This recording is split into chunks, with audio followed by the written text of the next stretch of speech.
Exactly 5 years ago, on April 11, 2017, Opposition United Party for National Development UPND President Hakainde Hichilema was arrested for allegedly plotting to overthrow the Zambian government. That was hours after heavily armed and masked policemen had raided Mr. Hichilema's home, leaving a trail of destruction and defecating in the mansion. To kill my husband. They wanted to kill my husband. And this war which they've started, I think this is like they're sitting on a volcano which is going to erupt, and it will be so difficult for them to contain.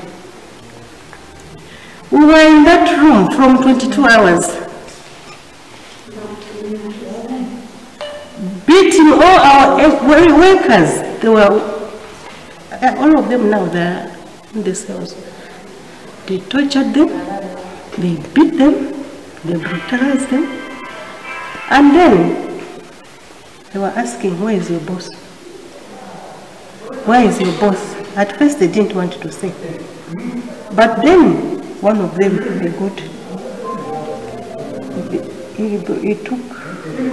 he took them to our room there.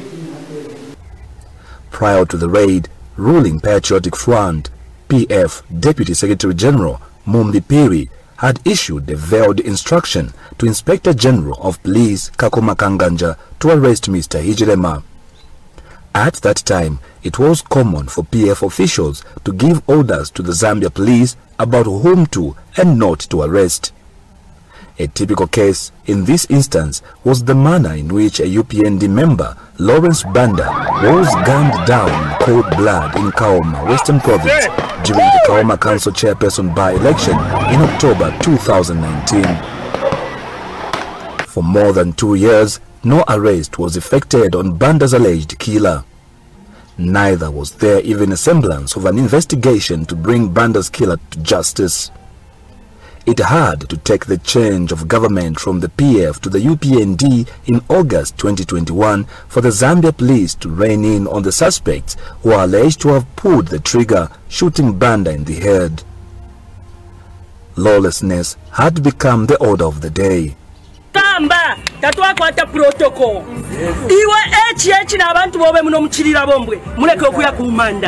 Otherwise,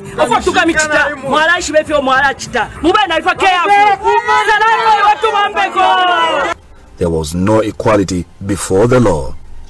That was the reason why what may have passed for a traffic offense, with Hichilema's driver being the offender, was manufactured into a treason whose maximum penalty was death sentence. Mr. Hichilema's outrageous charge of treason had come on the back of a road rage in Mongo, Western Province, where the Zambian opposition leader's convoy failed to give way to President Edgar Lungu's motorcade as the two political rivals headed to Limolunga for the Komboka ceremony. It was the first time ever that the Zambian people witnessed a presidential motorcade overtaking the other motorists. There had been no route lining by the Zambia police because Mr. Lungu had been scheduled to fly by chopper from Lialui to Mongo. What made him change his mind and decide to follow Mr. Hichilema's convoy can only be best answered by himself. An arrest had been looming way before the Mongo debacle.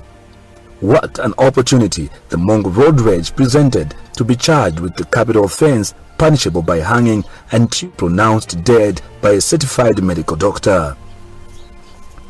Previously, whenever the police wanted Mr. Hichilema for questioning, they had presented him with call-outs and he had obediently reported himself before the law enforcement agencies.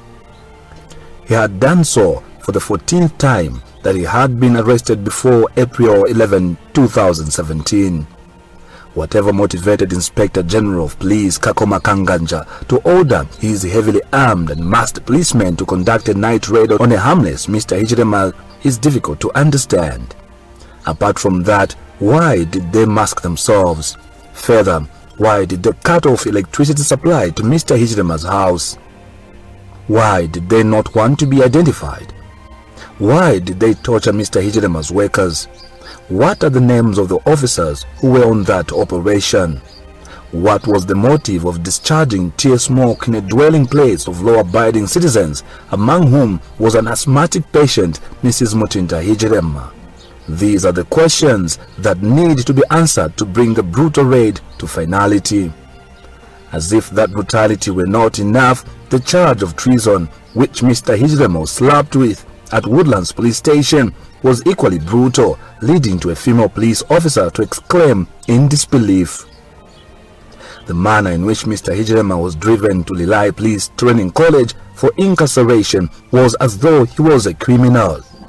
This only happens in dictatorial regimes. That was the reason why, a few days later, Archbishop Telesfo Mpundu, writing on behalf of the Zambia Council of Catholic Bishops, ZCCB, accused Mr. Lungu's government of being high-handed. As if it were a joke, Mr. Hijirema and his 5 co-accused would spend 127 days languishing in prison. The 5 co-accused were Hamusonde Hamalega, Moleya Hajinda, Laston Mulalanduba, Pistorius Haloba, and Wallace Chagawa.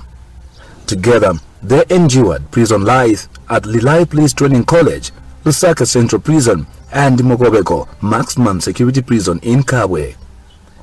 The indictment had stated that Mr. Hijirema had plotted to unseat the Zambian government between 5th and 8th April 2017 by mobilizing his supporters for the Kwamboka ceremony in Mongo to give him the status of Zambian president.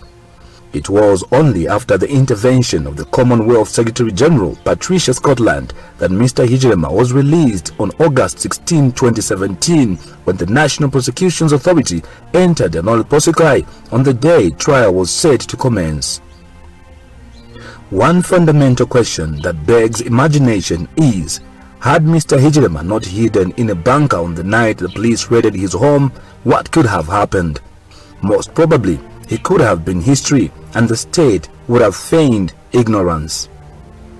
This is the reason why former President Lungu needs to tread carefully and not begin to insinuate that his successor is being hypocritical. Compared to the way the late former President Rupia Bozanibanda was treated by the PF government, we will accept the results. We are a democratic party and we know no other way. Following his defeat in 2011, Mr. Lungu has been handled with almost surprising dignity. Mr. Banda was verbally attacked by the presidency, senior government officials, and ordinary PF cadres. His wife, Tandiwe Banda, was summoned for interrogations at Zambia Police in less than 5 months of losing power. On foreign trips, Zambian missions refused to extend to Mr. Banda's diplomatic courtesies due to a former head of state. He could not be received by officials from the Zambian missions, and it was the host countries which were providing vehicles for his use while there. Twice, he was stopped from flying out of Kenneth Kaunda International Airport. Later, he had his passport withdrawn and immunity lifted for him to face prosecution. All things being equal, the experience Mr. Banda went through before 2015 should never be wished on a former Zambian president. The PF only warmed up to Mr. Banda when he helped Mr. Lungu win the 2015 and 2016 presidential elections. Therefore, to have Mr. Lungu accusing Mr. Hijirema of being a hypocrite is, surely, an open exhibition of ingratitude, more so expressing such views during former President Banda's burial on March 18, 2022. We learn to dialogue honestly with one another as we have experienced during the days of mourning. Probably we can get somewhere as a country. Dialogue, genuine dialogue between all of us. Those who were in government before and those who are in now. But what we are seeing is hypocrisy. Where people say good things and they do bad things. When making the accusations of hypocrisy, Mr. Lungu did not mention Mr. Hijirema by name, but it was very easy to tell whom he was referring to. Mr. Lungu did not specify what he meant by the alleged act of hypocrisy. He could have meant the arrest of his Baba Shebi Chirekwa for being a suspect in the murder of UPND member Lawrence Banda. If this were the case, does Mr. Banda's family deserve justice?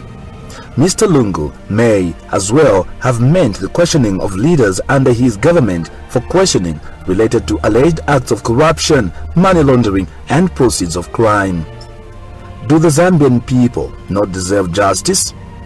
When making the accusations of hypocrisy, Mr. Lungu also mentioned the need for genuine dialogue between the ruling party and the opposition. In the same vein, what is also expected from Mr. Lungu is a genuine apology from him for Mr. Hichilema's malicious arrest on 11th April 2017 and eventual incarceration. This is the only way there can be healing. Mr. Lungu may have apologized that day. Former President Banda brought him and President-elect Hichilema together after the August 12, 2021 elections. But 5 years after 11th April 2017, many questions remain unanswered.